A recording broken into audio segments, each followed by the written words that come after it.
বাংলাদেশের জামাতি মৌলবাদীদের হাতে নৃশংস বর্বরচিত শ্রমিক ভাই দীপু দাসকে খুন করা হলো, কেন? জবাব চাই, জবাব দাও। দেশের প্রধানমন্ত্রী নীরব কেন? জবাব চাই, জবাব দাও। বাংলাদেশে ভারত বিদ্বেষী আগ্রাসী প্রচারণা সত্ত্বেও দেশের প্রধানমন্ত্রী নীরব কেন? জবাব চাই, জবাব দাও।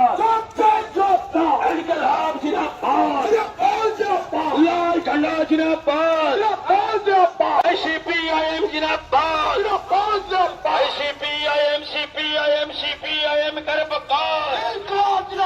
ধর্মীয় মৌলবাদের বিরুদ্ধে মিছিল চলছে।